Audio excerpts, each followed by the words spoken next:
Okay, so this time we'll be doing, or taking a look at, from the Toy Biz All New, All Different X-Men box set, Colossus.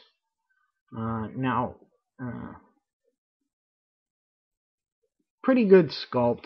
Not one of my favorites, I think, because limited posability because of the way his feet are, and just the way he's got this sort of downward looking, sulking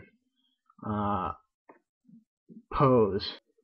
You see that one leg is significantly shorter than the other, and so you have to keep this bent pose, or bent knee pose all the time. Much like Nightcrawler, he has these shoulder pads that are hard plastic, which get in the way of his articulation. One thing I do like about this figure is the details of the bands of his steel body, all the way to the fists. I think that was something they did very nice, especially for the times.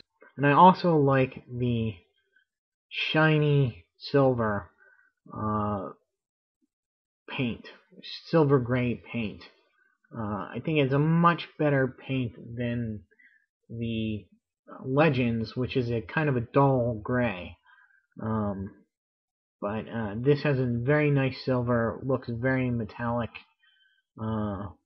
and has a good look to it. Just wanted to mention, there is another thing with the paint. I forgot, the bands on here are much darker crimson red, and they don't match the red from the rest of the uniform on the boots and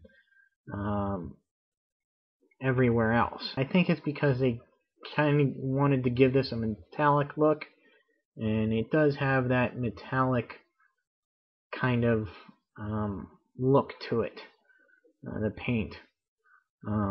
You can move his head side to side, and his arms, they go up there and out, and that way because of the shoulder pads. You get enough posability there, but you could have got more. They could have made this a little bit more softer or done something there. I just don't think they have the actual engineering at the time to do that well. He bends at the elbow, and he does rotate at the waist. His legs go forward, and well, that's pretty much it for back.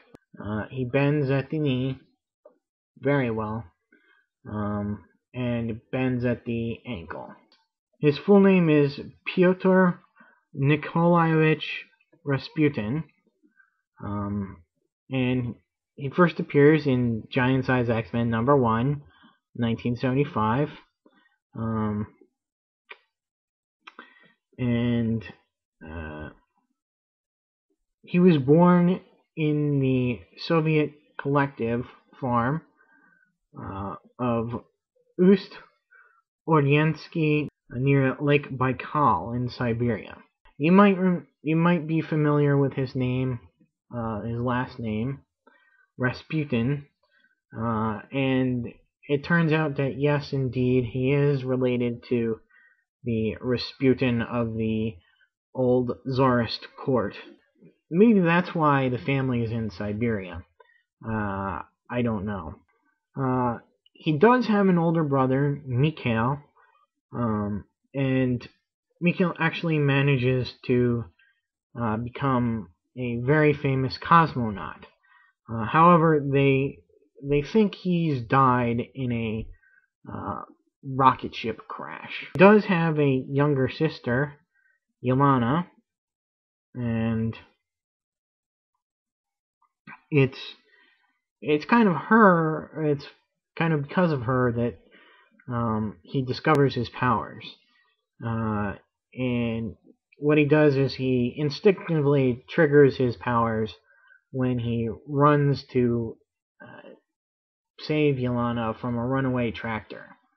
And he's pretty content to just use his powers, that give him his steel body and a super,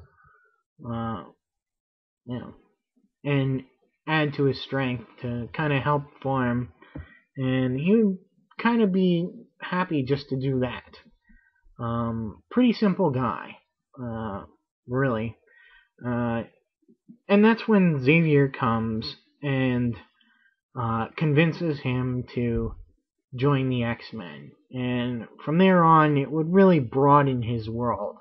He is able to shift his regular human form into this form of organic steel. Along with the durability of this steel skin, he gains superhuman stamina and strength. I guess that'll be it for Colossus. Stay tuned for my next review from the set. Until then, see ya.